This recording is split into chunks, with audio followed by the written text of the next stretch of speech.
आगरा से। महाराज जी, आजकल बहुत बार प्रश्न आ रहा है कि मैं सबके साथ अच्छा करता हूं या करती हूं, फिर भी मुझे बुराई मिलती है। ऐसा नहीं है, ऐसा नहीं है,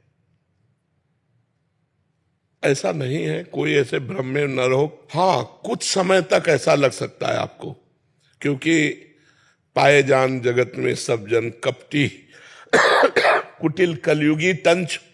कलयुग के द्वारा सबकी बुद्धि ग्रसित है, सबकी बुद्धि स्वार्थ से युक्त है। तो आप हित करेंगे और वो हो सकता है आपका अहित करने की बात सोचे, आपको कटुवचन बोल दे, आपका एहसान न माने। लेकिन जो सर्वलोक महेश्वर भगवान देख रहा है कि आपने उसके साथ अच्छा किया है, वो जब आपका अच्छा करेगा तो फिर हमें लगता है धैर्य रखना चाहिए। हम अच्छाई को तत्काल भजाने की कोशिश ना करें कि हमने आपको पानी पिलाया, आप लौटकर हमारी तरफ हाथ जोड़िए और बोलिए थैंक यू। ये भावना हमारी गलत है। ये भावना अगर हम छोड़ दें तो अच्छाई करने पर अच्छा ही होगा, परम अच्छा होगा, परम मंगल होगा। नेकी कर दरिया में डाल, ये बात क्यों नहीं लाते हम लोग?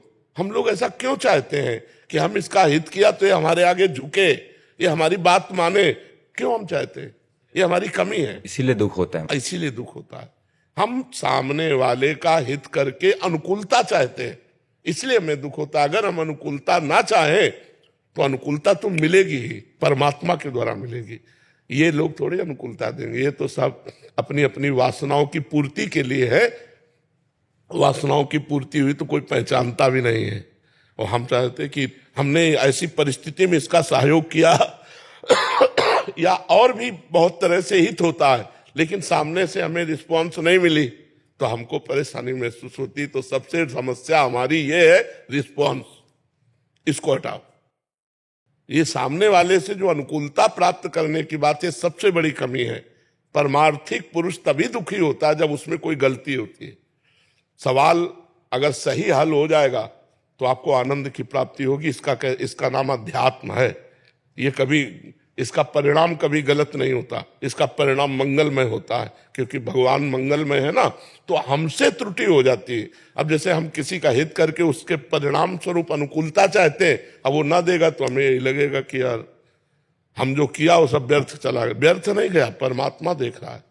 सच्चे परमार्थी तुम हो अगर हित करने वाले, तो तुम्हें केवल भगवान से चाह करनी चाहिए कि अनुकूलता तो भगवान देगा, ये क्या देंगे, हमें भगवान ने अवसर दिया, हम इनको अनुकूलता दे देते, अनुकूलता की मांग नहीं करते। तो देखो अभी हृदय आनंदित हो जाएगा।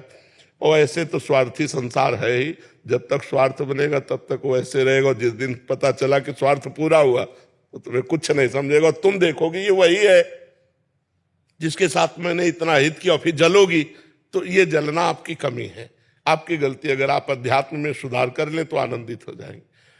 रहीमदास जी ऐसे बांट रहे थे, लोगों ने कहा नेत्र नीचे क्यों किए हो, तो उन्होंने इसी बात से कहा कि लोग समझ रहे रहीम दे रहा है, लेकिन रहीम नहीं, देनहार कोई और है, देत रहत दिन रैन, लोग भरम मुंह पे करे तासो नीचे नैन। अगर हम इस भाव से परहित करें तो हमको कभी दुखी नहीं होगा, कभी दुख नहीं हो सकता, क्योंकि हम आपसे चाहते ही नहीं है। हम तो केवल हित कर रहे हैं। परमात्मा ने प्रेरित किया तो नेकी कर दरिया में डाल। बहुत बढ़िया सिद्धांत है, अगर ये समझ जाओ। नहीं समझोगे तो फिर परेशान हो। जी, हित कब कब करें और कब ना करें? पर हित कब कब करें और कब ना करें? अवसर आने पर। परहित के लिए झोला टांग के थोड़ी घुमा जाता है, परहित के लिए झोला टांग के थोड़ी घुमा जाता है। हम परहित करें।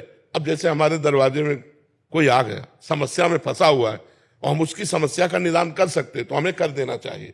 लेकिन इस लोभ से नहीं कि किसी दिन हमारी दंडवत करेगा कि भैया आपने बचा लिया, ऐसा नहीं।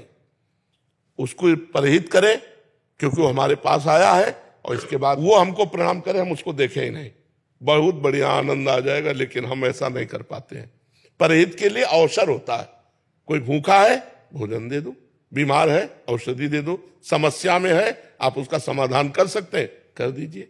और उसके बदले में आपको प्रणाम करे, धन्यवाद दे, ऐसी भावना रखना, ये थोड़ा ठीक। ये मेरे काम आएगा इसलिए मैं यही बात तो परेशानी की है, यही बात परेशानी की है। हाँ, यही ज्यादा हो गया कि ये मेरे काम आएगा इसलिए मैं इसका काम कर देता हूँ, नहीं कर रहा हूँ तो कल ये मेरे काम नहीं, इस काम से मेरे भगवान प्रसन्न होंगे और भगवान मेरा मंगल करेंगे, ये भावना जोड़ो।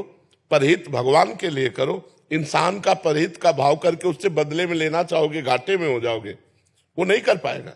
हम सब में भगवान को देख के हाँ, तो दियम वस्तु गोविंदम तुभ्यमेव समर्पयेत्, तो बढ़िया बात बनी।